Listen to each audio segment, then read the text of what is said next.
Okay, at this point, I would like to thank you so much for joining us for including Ever English Learner students in accountability and continuous improvement.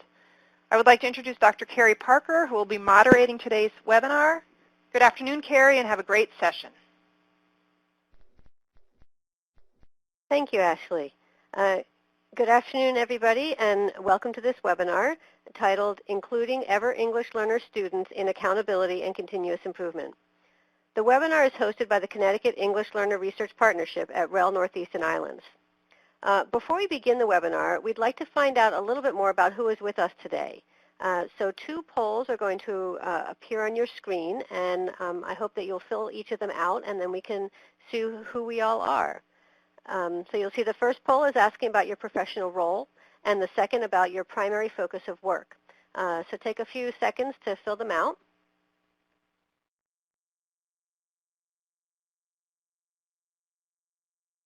And it looks like we've got a diversity of professional roles. We've got districts as well as state people, as well as teachers and nonprofits and people from other RELs. So we've got a great diversity of people's professional roles. And then on the other question, looking at the primary focus of your work, since today our focus is on English learners, but also thinking in terms of accountability systems, it's helpful to see that a little over half of you have your focus on English learner students, and then either the rest of you are either work with both English learners and accountability or just accountability. So we will do our best to meet the diverse needs that I imagine are out there, but providing you information about the Ever English Learner framework today. So welcome to everybody. Now we can move on to look briefly at the agenda. Some of you may have seen this earlier in the, while you were in the lobby. Just to go over it briefly, in the next hour, you'll have the opportunity to hear from researchers about the Ever English Learner Framework and different examples of applying the framework in specific contexts. There will also be opportunities to ask questions via the chat box. We're hoping that in the first round, you'll ask some clarifying questions about the presentations, and then in the second round, ask some broader questions about really deepening your understanding. Feel free to add your questions to the chat box as you think of them. And as I said, we'll answer them during the Q&A times. We encourage you to use the chat box throughout the webinar as a way of communicating with other participants. So we have multiple goals for today's webinar, and each of the goals focuses on a different aspect of the Ever English Learner Framework, which you'll hear more about shortly. In addition to learning about specific studies that have used the framework, the webinar will make connections to critical issues of accountability for English learners and the current context. The webinar is sponsored by the Connecticut English Learners Partnership. This partnership is supporting the Connecticut State Department of Education in its work to improve educational outcomes for English learners. And the first study that's being done by the partnership actually is using the framework of Ever English learners that you'll learn about today, and looking at one subgroup of English learners, those who identify with disabilities. And we'll be looking at issues of disproportionality in disability identification between Ever-L and non-L students.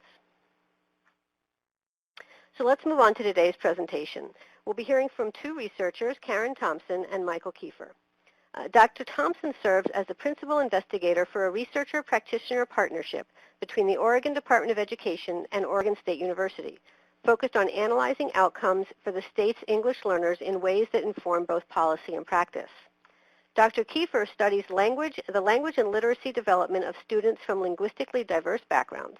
A former middle school teacher, he aims to conduct research that can inform instruction and policy to improve the reading outcomes of students in urban schools, especially adolescent English learners. So let's begin hearing from Dr. Thompson. Hello. Thank you so much for joining us, and I'm going to introduce the Ever English Learner Framework and first share a little bit about how we've applied it here in Oregon. So as Carrie mentioned, I am the principal investigator for a partnership and between the Oregon Department of Education and Oregon State University. And when I got to Oregon in 2012, the state had just adopted a new statewide strategic plan focused on English learners. And one element of that plan was to identify best practices, what was working for students in districts. However, we realized a major challenge was that at that time there was no flag identifying former English learners in the state data system.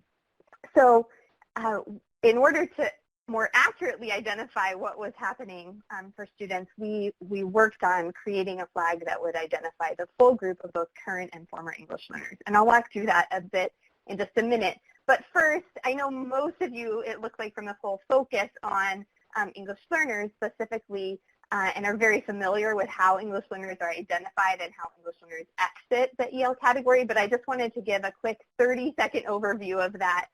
Because even if you're really familiar with it in your district or your state, it can sometimes be useful to just remember how that works. So what we're talking about when we talk about current English learners are students who, when they entered school, their family filled out a home language survey indicating that they had a primary language other than English, and those home language surveys vary by context. But then they, on their initial English proficiency assessment, scored below the cutoff for proficiency.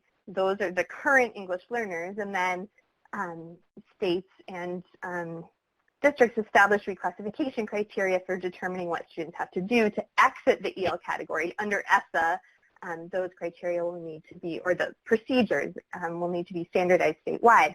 But as you who work with English learners know, most students who start off as English learners exit the EL category and do develop proficiency in English. So in Oregon, we've looked at time to reclassification. This is sometimes referred to following cohorts of students over time. And we see in Oregon, after 7 years, about 3/4 of those who entered Oregon schools as English learners in kindergarten meet the criteria for exiting the EL subgroup. And we see that in New York City, the pattern is very similar.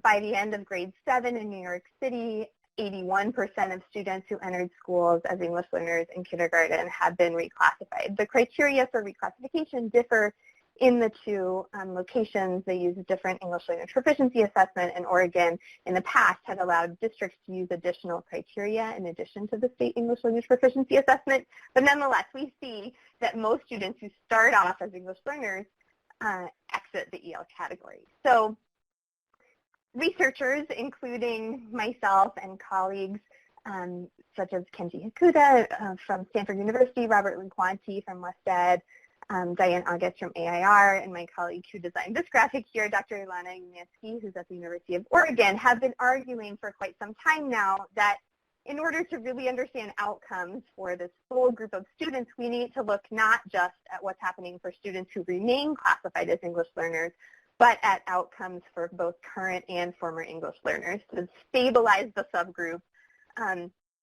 and for some purposes. So here the white circles represent current English learners. Any student who enters school as an English learner in kindergarten is a current English learner, but then over time more and more students meet the criteria, as we just saw in the previous graph, and exit the EL subgroup. So the orange portions of the circle are representing former English learners. So we can see that especially at the secondary level, if we're reporting outcomes for current English learners, we're ignoring what's happening for this other group.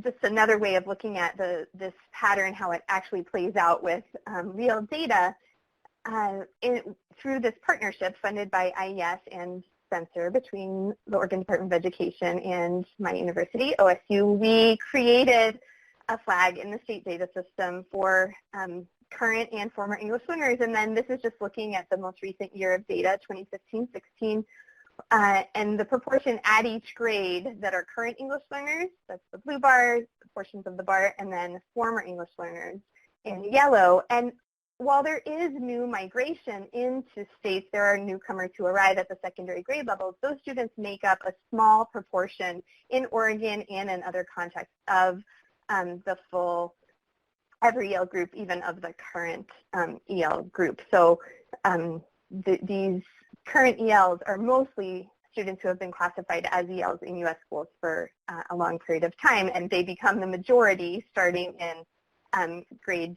6, and their relative proportion grows over time. So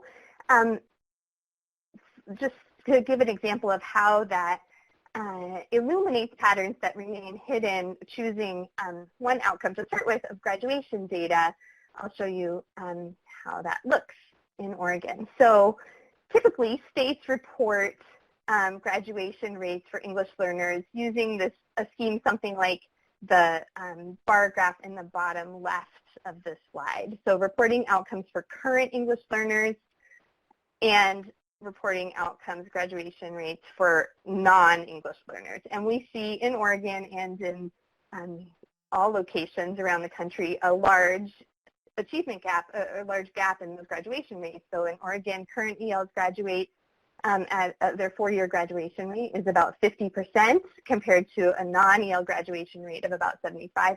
So of course, Oregon's overall graduation rate of 75% or so is disturbing, and the current EL graduation rate of around 50% is deeply disturbing.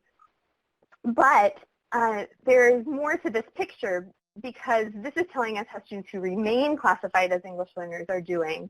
But the non-EL bar is a combination of, as you can see with the arrows, this red bar, students who were never classified as English learners, then combined with this yellow bar of former English learners who together make this orange non-EL bar. So if instead we want to know how well schools or districts or the state are serving the full group of students who entered school as English learners, what really are best practices for students who start off school as English learners, then in some cases it can make sense to instead look at outcomes for never ELs and then outcomes for this full group of ever English learners, which combines the yellow former EL bar with the blue current EL bar. And when we look at outcomes that way, we see that the graduation rate for ever ELs is much more similar to the graduation rate for never ELs. So the gap is about 4 percentage points instead of more like 25 percentage points. And that's being driven by the fact that the former EL group is much larger than the current EL group. And former ELs are actually graduating at rates that are slightly higher than students never classified as ELs. So when we see this, it can change our narrative about not only how are students doing who start off as English learners and unseat some of the deficit perspectives that can circulate in the media or other sources about English learners, but also about how effectively schools are serving this group of students when we see that former English learners, which make up the majority of students who start off as English learners by the secondary level, are actually graduating at rates similar or higher, similar to or higher than students who were never English learners. So I'm going to turn this over to Dr. Michael Kieffer to talk about the use of the EL category in analyzing graduation outcomes in New York City. Great. Thanks so much, Karen. It's a pleasure to be here and to be able to talk a bit about this work. As Karen mentioned, her work over several years now with a number of colleagues really started to push the field in thinking among researchers about how we could do a better job of providing information that's actually really going to help schools improve how we understand the ways in which we're serving our students. And so in part, this project that Carrie Parker and I have been working on for the last couple of years started to use that research to start to say, well, how, if we looked at graduation rates in New York City, how might we see some different patterns by applying this EL framework?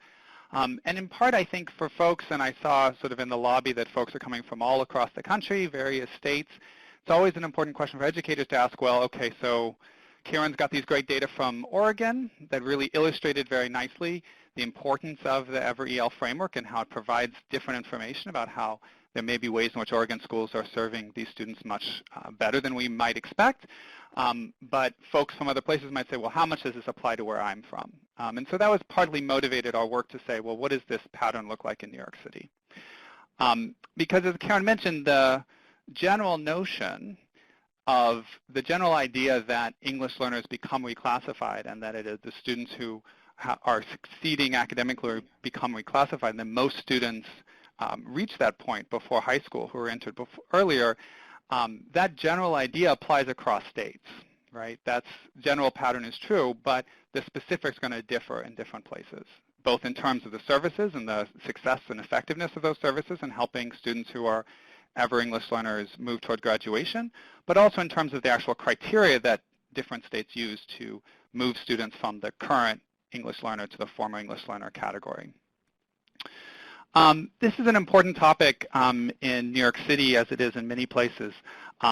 Just in this past spring, there were the state released graduation rates, and when they did, they was actually quite a bit of a point that was picked up by the media that the overall city's graduation rates has continued to climb, but that the graduation rate for English learners actually seems to be going in the other direction, that we have a largest share of English learners dropping out. But when I saw this headline, I was a bit concerned because for the reasons that Karen described, it can be very tricky to measure those correctly. So more recently, there was another article that actually started to pick up on this nuance to say how well are English learners doing in New York City schools? Well, it depends a bit on the stats you consider. And so I'll illustrate that a little bit today. The report, which you can have access to, it's in the today's download, the box that says download today's files. And I believe it'll appear up in chat if it hasn't already. To download this is a report that I worked on again with Carrie Parker. And we focus in this report on the outcomes for students who entered New York City public schools in grade 5 or 6. And so this isn't the entire group of students who are ever English learners. And that's in part for some data reasons, in part because we had some limited information about students who had entered earlier, and because of some changes that had happened many years ago with the introduction of No Child Left Behind, it was difficult to track students who had entered several years earlier. It was also difficult in part because we were interested in looking both at not only at 4-year graduation rates, but also to follow students for several years after that. So we wanted sufficient data to go that far. However, I think as Karen illustrated, this sort of general pattern and the general benefits of using the Ever English Learner framework hold up for other groups as well. So our research questions were specifically to look at what percentage of students entered students who entered New York City public schools in these grades as English learners graduated from high school, both on time and, as I mentioned, within 5 or 6 years of entering 9th grade. What type of diplomas were earned by these students, and how do long-term and short-term English learners differ in these graduation rates? And I'm not going to talk about those latter two questions, but if folks are interested, they should refer to the report. The data are from the New York City Department of Education and were compiled and processed by a center called the Research Alliance for New York City Schools that's here at NYU, and that's a research center who is actively collaborating in this process. We focused, as I mentioned, on this cohort of students who had entered as English learners, and this was a group who entered right after the beginning of No Child Left Behind in 2003, 2004. And most of them were expected to graduate in the spring of 2010 or 2011. So these rates are not the most recent. These are not the most recent cohorts of students. But they're expected to graduate in 2010 or 2011, and that we follow them 2 years beyond this, so through the spring of 2012 or 2013. So what we see is that if we look at the on-time graduation rate, that 4-year graduation rate, Ever English learners in New York City are doing a little bit worse. About 64% are graduating on time compared to the system-wide rate of 71%. However, that's a much higher rate, or tells a much different story than what's typically reported. So when we look at the city's estimates for the relevant cohort years, for the relevant expected graduation years, we see about 46% of current English learners, meaning current English learners when they enter 9th grade, we see about 46% of them graduating. And so this illustrates very much that the pattern that Karen identified in Oregon holds up as well in the New York City data and suggests that when we focus exclusively on that current English learner graduation rate, we're missing out on quite a bit of the success stories of what's happening. Then when we extend out to look at graduation further along, and this is something that often when I talk to educators who work with English learners at the high school level tell me that it's really important to think not just about 4 years of graduation, but how many students graduate after 5 years or 6 years. And we, in fact, do see quite a striking pattern here where although the Ever English Learner graduation, 4-year graduation rate is lower than the system-wide average, that's the green bars being the Ever English learners, by the 6-year rate, 6 years out, we actually see that those rates have reached the same level as the system-wide rate. So this suggests that we're also getting a piece of information by looking a few years out. This has informed decisions by New York State and other places to think about a 6-year graduation rate as a really important indicator. Doesn't mean that you don't also want to keep track of your 4-year graduation rates, but it suggests that we are seeing some important information. We're seeing some important successes and maybe some places that are struggling more by looking at the 6-year graduation rate as well. So with that, I want to open it up to questions, and I'll pass it over to Carrie to see if we have folks. We've sort of thrown a lot of data at you. We've shared a number of different ideas, so I'd be really interested in clarifying questions from folks. Great. Yes, thank you, both Michael and Karen. We have a few questions for you. I'll start with the first one for Michael. Why were grades 5 and 6 chosen as the entry point? Great, thanks. So as I mentioned, and I'm going to flip back. Oops. So basically, it's this third bullet here, which I sort of skipped past. So essentially, the data constraint was that we wanted to start with students who entered after No Child Left Behind, in part because No Child Left Behind in New York changed the initial identification processes in a lot of ways. But we also wanted to start early enough to track students through 2 years after their expected graduation dates. Doesn't necessarily mean, so in some sense that was a particularity of this research study. It's not something, and also just by virtue of the time that some of this research takes and the time that it takes to finish the report, we have access to more data now than we did when we started the report, so we might do it differently if we started it now. But I think the general focus was, let's see if we can illustrate this with a smaller cohort of students, and with a cohort of students that we have some reason to believe actually may be struggling a little bit more. So in an earlier report that Carrie Parker and I also worked on that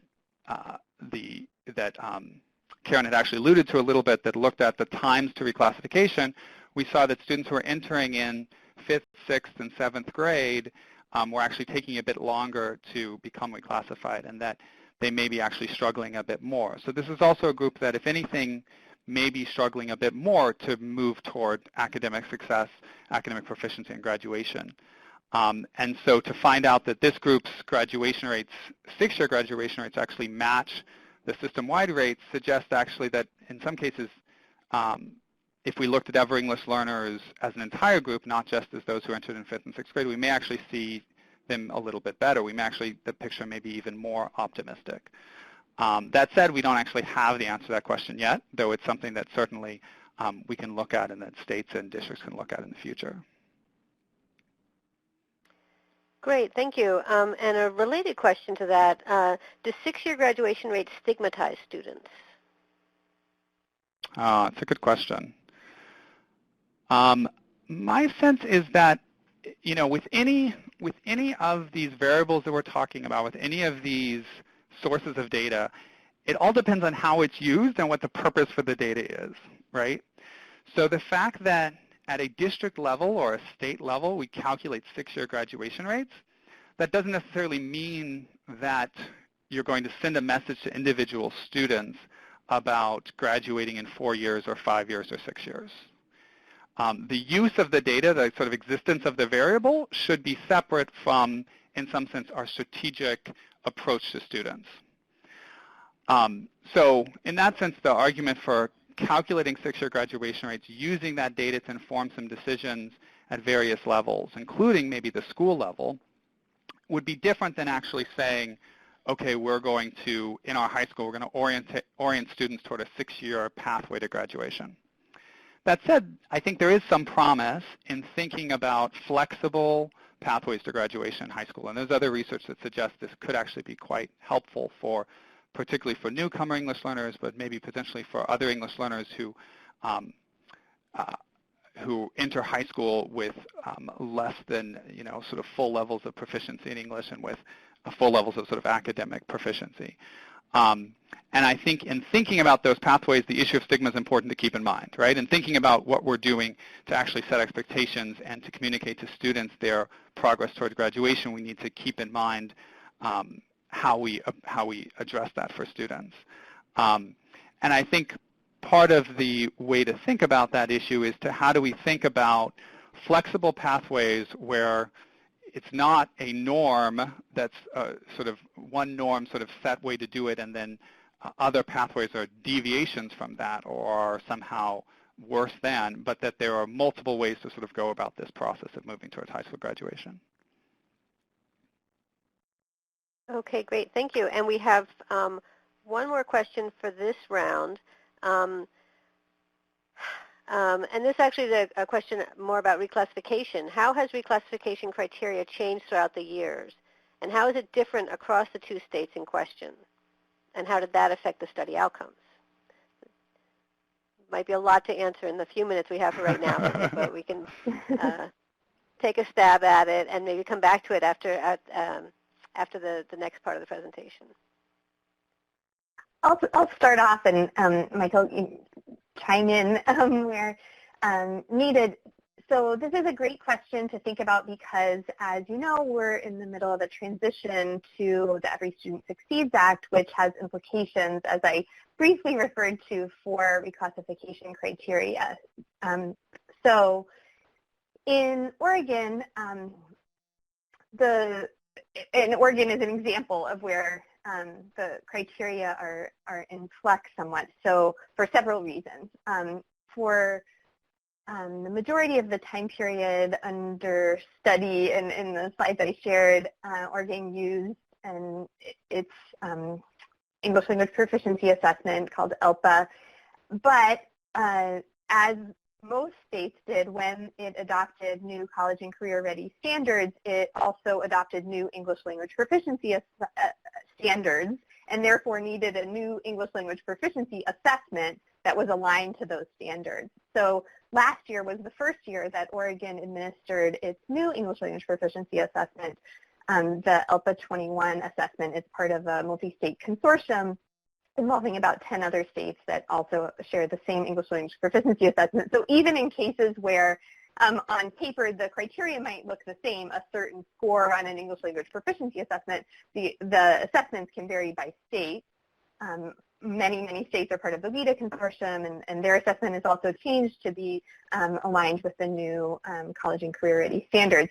But Oregon, unlike New York City, New York State, which uses the NYSA flat as the sole, their English Language Proficiency assessment as the sole criteria for reclassification, in the past, Oregon had let districts add in additional criteria. So my colleague, Joe Robinson-Simpian, who's at New York University, and I, and a doctoral student of his, Martha Makowski, have a paper that came out in the American Educational Research Journal where we look at variation by district in reclassification in two different contexts. And there have been other studies. I do work in California. A policy brief my colleague Yvonne Ignansky and I and many others put out looked at variation in reclassification criteria across California districts. And when there was that level of variation, we see different things happening. Students who would have been reclassified in one district that had relatively low criteria wouldn't have been reclassified in another, sometimes neighboring district with higher criteria. ESSA says that criteria, that states have to have standardized statewide entry and exit procedures. And how that will be interpreted is still in play. There were regulations, and I'm sure some of you are very familiar with this, especially those of you that work in accountability or at the state level and that were involved in creating your state's ESSA plans. So I think, yes, reclassification criteria differ, and that's partly why we said that time to reclassification is slightly a larger proportion of students reclassify in New York City than in Oregon because the bar is somewhat lower. But the overall patterns we're presenting are very similar across contexts. The other thing I would just add, and thanks, Karen, that's amazing. And folks should definitely look up the work, some of the work Karen's mentioned. It's really valuable in thinking about how you shift reclassification criteria and what effect that has. But the other thing I would say is that the Ever English Learner framework, because it's defined by whether students were initially classified as English learners, actually is more robust. Like, it's actually a better number when reclassification criteria change. The reason for that is because it doesn't actually, unlike the current English learner category, it isn't sensitive to whether the bar is high or low. So as Karen just mentioned, there's evidence to believe that the bar is a bit lower in New York than it is in Oregon. We then see that graduation rates, because that bar is lower, the current English learners graduation rates, it's cutting a group of students who are in some ways sort of not yet as proficient as the group in Oregon. We see that the current English learner graduation rates may be a little lower, but if we look at the Ever English Learner graduation rates, because we're not cutting that group up one way or another, it doesn't matter where the cut is, if that makes some sense. So the Ever English Learner framework is actually useful in that sense for doing things like looking at trends over time, because even if the reclassification criteria have changed, and they've just recently changed in New York, and they changed a bit ago with the sort of No Child Left Behind, and tweaked a little bit in between. When those changes come into place, they affect a lot of things, and they certainly can affect results when reported for the current English learner category. But when we report results for the Ever English Learner category, they're not going to necessarily affect those or be a problem. Of course, at the same time, if we have changes in the one complexity is if there are changes in initial classification, which has also happened in New York, that may affect the Ever English Learner category, right? Because the Ever English Learner category, we may be bringing in different groups of students than either were not in that category previously or were left out. Great. Thank you, both of you, so much. And that's actually a really good segue to move into Part 3, broader implications for using the Ever English Learner framework in accountability. And so I'll turn it right back over to Karen. Yes, hello. So I'm going to talk not just about how Oregon has used, or just broaden out from how Oregon has used the Ever English Learner framework, not just in graduation, but in reporting about graduation, but in other ways as well. So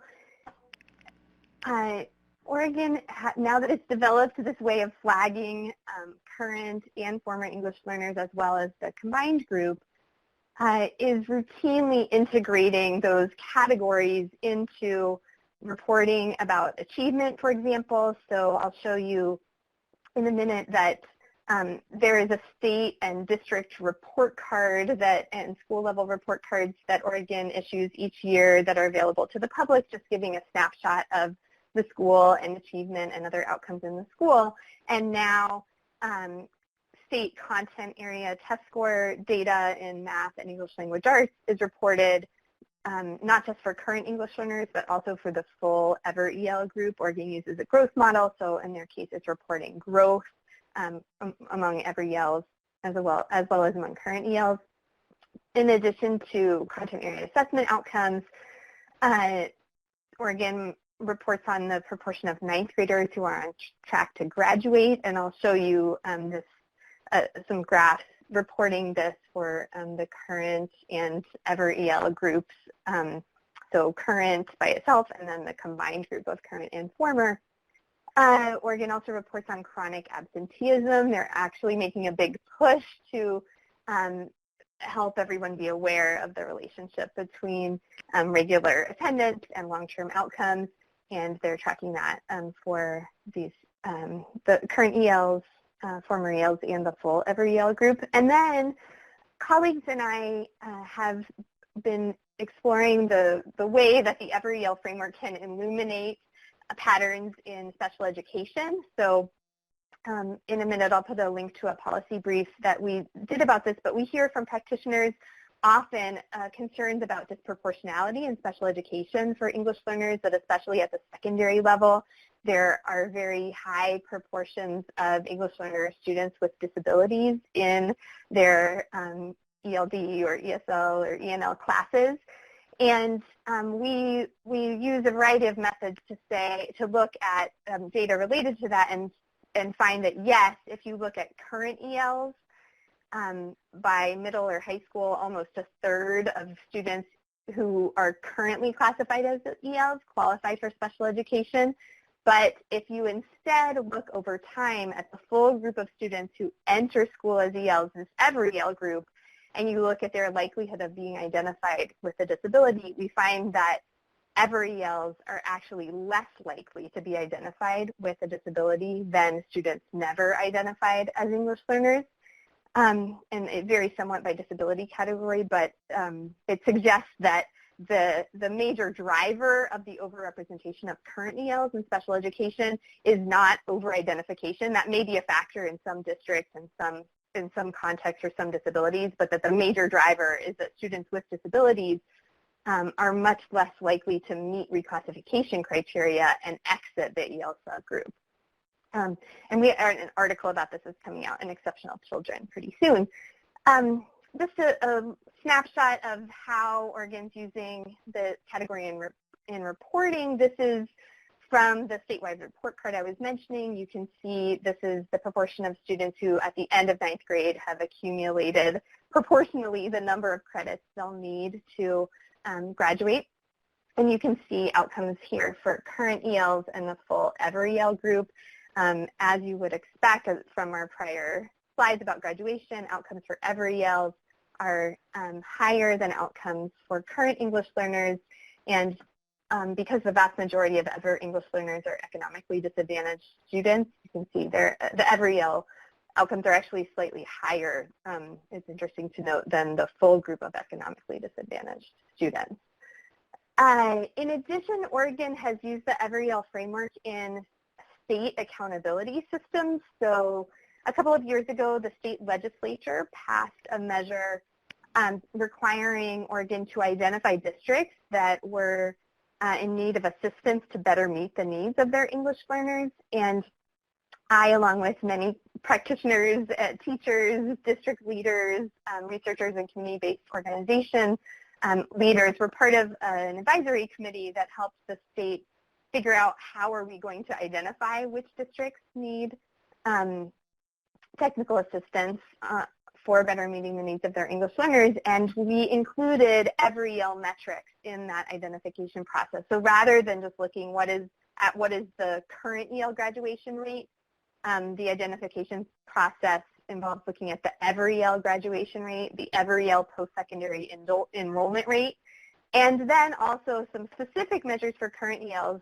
in particular, how well the district is doing, how well students in the district are doing at showing growth on the state's English language proficiency assessment. So we're not ignoring the state is not ignoring the fact that current ELs have particular needs, and we expect to see growth. But we're looking not only at current EL measures. We're also looking at every EL content area assessment growth. So this is just a snapshot of some other ways. I'd be happy to go into more detail in the Q&A about this the state accountability process. And now I'm going to turn it over to Michael to talk some more about the shifting landscape of accountability. Thanks, Karen.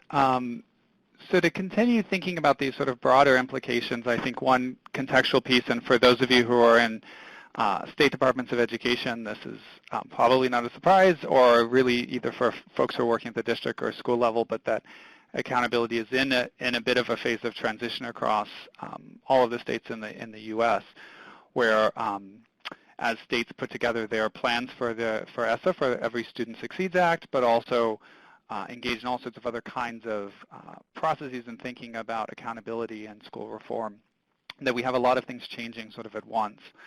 And as we think about our efforts to improve the ways in which schools meet the needs of all students, I think it's really important to try to keep in mind the benefits that this potential sort of Ever-English Learner framework might have across other states, to learn in some ways from the successes in Oregon and in other places. So as folks may know, ESSA allows states, in part because of some recognition of the problem that Karen and I have described, that ESSA allows states to include former English learners who have been reclassified for up to 4 years for the academic achievement indicators, so for the indicators that are based on reading and math state test scores. And that up to 4 years, in some ways, from the researcher's perspective, that's a compromise and not a great one. As Karen described, the ultimate plan, even for achievement scores as for graduation, would be to include the whole population of students who are ever English learners. To include students up to 4 years may give a slightly better picture. It may be a bit less problematic or misleading than focusing on just current English learners for certain purposes, but it's not going to be as ideal. So in some sense, this is a legislative kind of compromise that may provide somewhat better information, but not necessarily the ideal information. In terms of graduation, the Obama era, the Obama Department of Education had put together a set of regulations to clarify ESSA, and those regulations, because the law itself was not entirely crystal clear on whether that up to 4 years could also be included for graduation indicators, the Obama rules indicate that they could not be used for graduation rates, but Congress has since revoked those rules. So at the moment, it's a bit unclear to what extent this is an option for states to include students who've been reclassified for up to 4 years when they enter 9th grade for graduation rates. The approach that Karen and I presented today would suggest that that would be favorable, that that could actually provide some better information. But it's a bit unclear how much that's going to sort of be possible. And I think regardless of what the federal policy looks like, we would encourage, and I think are among other colleagues would encourage, that states and districts think about how they can track useful information for Ever English learners, sort of regardless of federal policy on ESSA, and regardless of what may be their ESSA plan in particular for those purposes states. It can be useful, as Karen has described, for continuous improvement efforts in a variety of ways, for thinking about successes or challenges and how schools are improving their Ever English learner graduation rates. One benefit, I think, also of this framework is that we think about graduation not just as something that happens, that graduation or dropping out is something that only happens in high school, but that is the culmination of a long-term process. Lots of research suggests that students fall off track often before they get to 9th grade, or that they struggle either academically or socially. They struggle with chronic absenteeism, as Karen mentioned, earlier on in the process.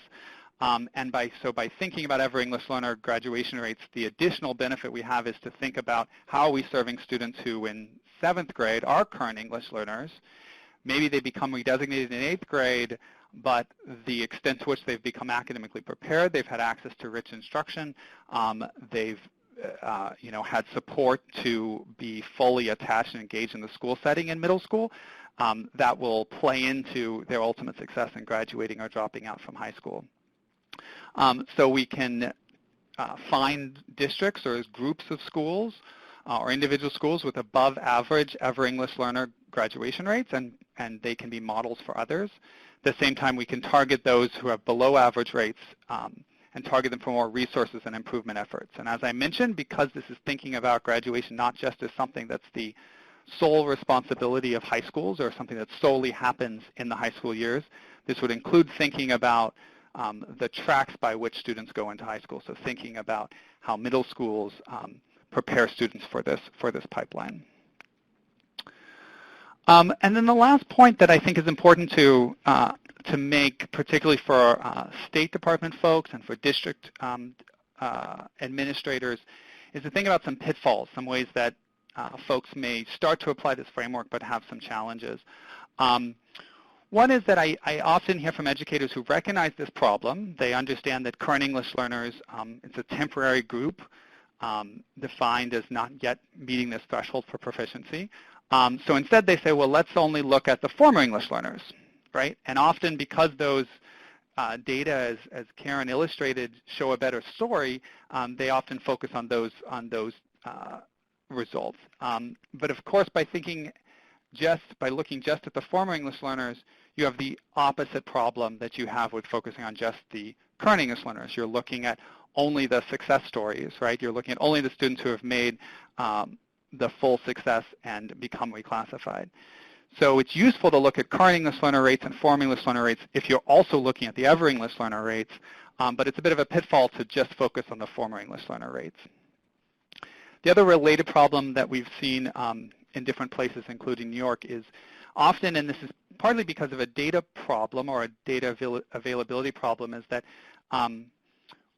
folks will report results for the current English learners, and maybe they'll combine them with former English learners, but they'll only include students who have been former English learners for 2 years, in part because maybe that's the only variable that's available is a student, and this is partly a result of No Child Left Behind and old sort of Title III monitoring, that it's important to monitor students for 2 years beyond reclassification, so they may have that variable, and then they look at rates just for those two groups combined. That's, again, going to maybe tell a slightly better story than just looking at current English learners, but because it's not going to, because we know that many students become reclassified much earlier in the process, it's not going to capture that much bigger group. So it's important to keep in mind that to sort of solve some of the problems that Karen and I have talked about, it's important to try to capture that entire group, which involves, in part, making sure that state data systems and district data systems have a way of tracking students who continue beyond being English learners. And this is a situation, here's the other thing I would say, is that often folks say, well, it's always important to disaggregate your data. You want to disaggregate your data as much as possible. And this is actually a situation where aggregating data, aggregating groups of students who are current English learners and former English learners together into an ever English learner category actually provides more useful information than, and often provides more useful information than disaggregating that data into current and former. In part because the division between current and former, it's not arbitrary. It's not like looking at boys and girls. It's not like looking at different racial ethnic groups. The difference between current and former English learners is defined by an achievement, English proficiency and achievement test. So with that, I will turn it back over to Carrie to moderate a bit of time for broader questions and answers. Great. Thank you, Michael and Karen. We do have a few questions in the queue. The first one is for both of you. Has research in New York City and Oregon taken into account the mobility of English learner students? And if it has, what effect does mobility have on the achievement and or graduation rates of those English learners? I can say for Oregon that the state, as of last year, now issues an annual report to the legislature, but that's available to the public. And one component of that is looking at mobility for both current and former EL students. So the state is monitoring that. We have not yet integrated that into analyses of graduation, but we do see, for example, that current ELs are slightly more likely to be more mobile than former ELs. So it may well have an impact on achievement and graduation outcomes, but we don't have graphs or results to share about that right now, other than the state report that does report levels of mobility on it separately. Yeah, and for New York, sorry, Karen, are you done? No, Yep. I was just going to turn it over to you, Michael. Oh, thanks. So for New York, we also didn't look at this explicitly. We did, and I think this is probably important to note in this kind of work, we did because we had the entire city data set. We were able to sort of follow and track students as they moved between schools within the city. We weren't necessarily able to do that when they left the city, so we did some statistics to sort of account for those differences potentially. But I think it is something to keep in mind, both from the possibility of the sort of hypothesis that was raised that this could have an influence on students' ability to graduate. It's not something we explicitly looked at or have results for, but I think that's a reasonable hypothesis that students who are more mobile may have some more challenges in accumulating the credits that they need for graduation, as well as the sort of academic preparation that they need. But I think the other point I would just make is that it is, as we think about moving toward a system where you're not just looking at students at one point in time, and what is your classification right now, and what are your outcomes right now, but we're looking at them back in time, it is going to make some of these things more complicated in terms of making sure that we're tracking students, that if they're mobile, that we know what their former English proficiency level was, that we know whether they were formerly an English learner or not.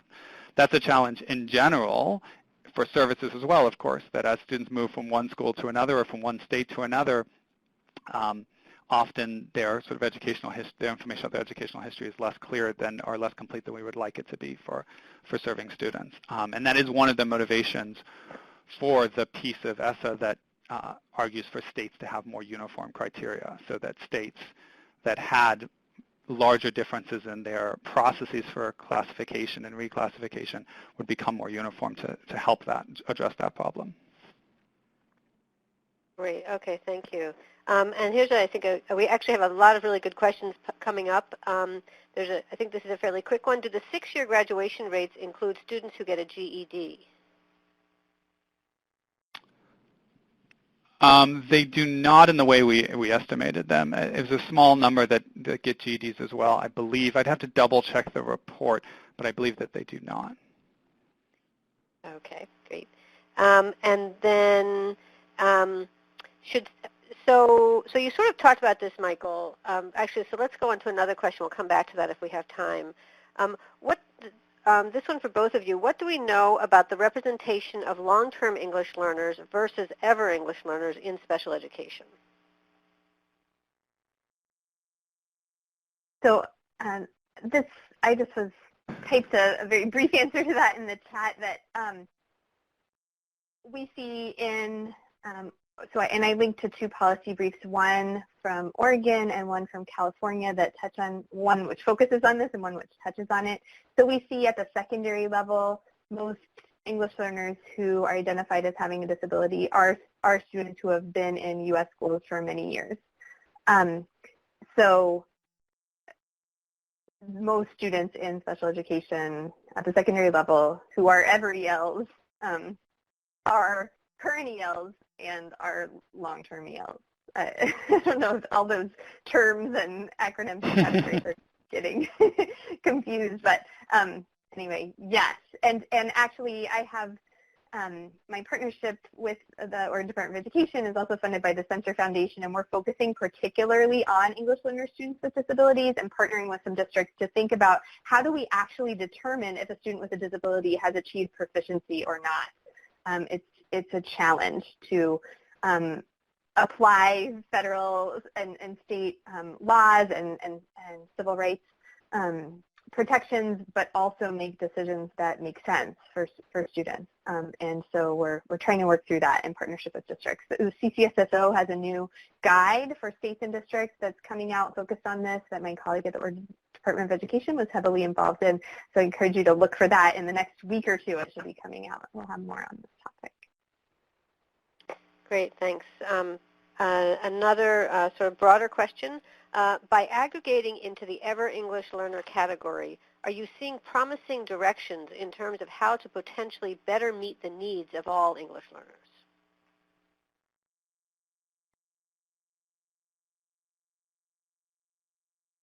I'll take a stab at saying a little bit.